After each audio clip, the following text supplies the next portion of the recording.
63 out of 101 largest school districts in the country are starting the new academic year remotely.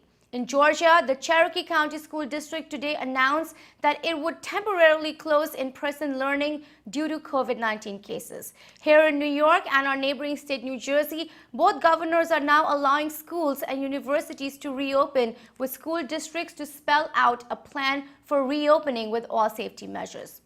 But what is the medical opinion on sending kids back to school during the pandemic, and what do the parents and educators truly need to know?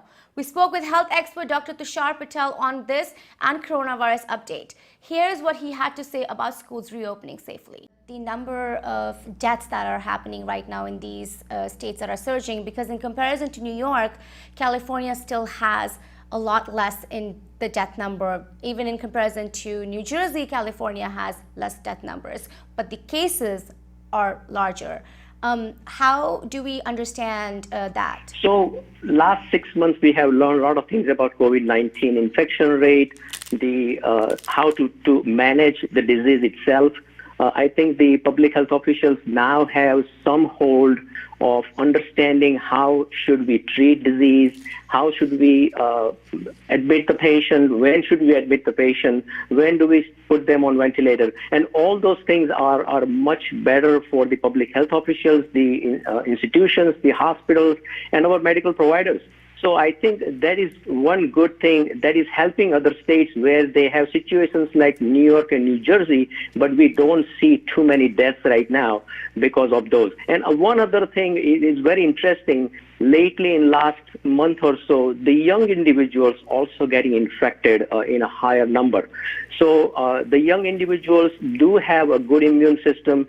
So the death rate in young individuals is lower, and that is the whole reason we don't see the higher number of deaths in those states. Just yesterday, about 100,000 children have been, sick due to COVID-19, and young Americans, as you just said a little bit ago, are increasing in number of cases. What is going to be the long-term effect of that? And do we need to now start being really concerned about these young Americans? So the young Americans, the school-age children, the college-age children, they previously thought that they are immune, their chances of getting infection is very low. That is not true anymore.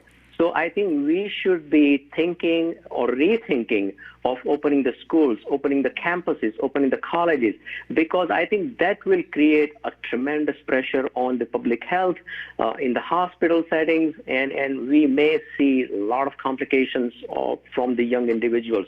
So my personal feeling is we should rethink of reopening the schools in September, the colleges, campuses, and I think we should have a approach, some common sense approach where we can have a good outcome in this outbreak. What is needed from our government, all levels, local, state, federal? What is needed to be done in order to contain this? I think the clear message needs to come from the public health officials, including CDC and WHO and all other public health organizations, that the virus is still going on. Pandemic has not been called off yet. Pandemic is still on. We should be taking all the measures to control by using the facial coverings, the mask, covering your cough and sneeze. If you have a fever, report to your doctor immediately. Isolate yourself, quarantine yourself. Use the common sense approach. Don't do anything in public. There is no reason for to do any parties right now. We can hold off all the gatherings if possible right now. And I think if we can do that, if people understand that this is controllable, we can definitely control that. And we have seen, we have proof that New York and New Jersey from 53% to 1%. All the states can do the same if we can have those mitigating factors and common sense approach on the disease. Do you believe in a mask mandate, like a universal mask mandate that many health officials are talking about? If you are in the public places, you must have a facial coverings, because that is proven to have definitely impacted on the mitigating factor to reduce the spread. So if you are in the public places, if you are at the park, if you are at the beach, if you are at the restaurant, you must have facial coverings. If you're at the grocery store, you must have facial coverings. That is proven to be one of the biggest factors to control the spread of the virus, which we have seen in New York and New Jersey. The vaccine we're hearing from Russia, the news was declared today. Any comments on that? So Russia came same with when we had the outbreak of Ebola, and unfortunately that did not work well. So I have mixed feelings about that, and I don't have trust on any other country for the vaccination except the United States, where we have a strict control measures, efficacy, safety, and ensure that the vaccine is safe to given to all people in this country.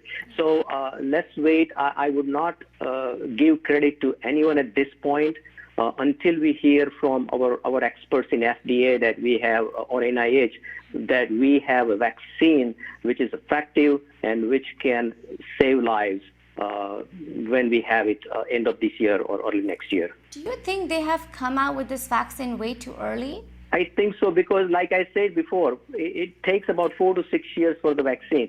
So if you don't have those clinical trials, phase 1, phase 2, phase 3, and in phase 3 you need to have enrolled thousands and thousands of people to ensure that each and every one received the vaccine, waited for 14 days, 20 days, 3 weeks, to ensure that its efficacy is good, 60-70%, and the safety is the most important factor, because you don't want to get complications from the vaccine.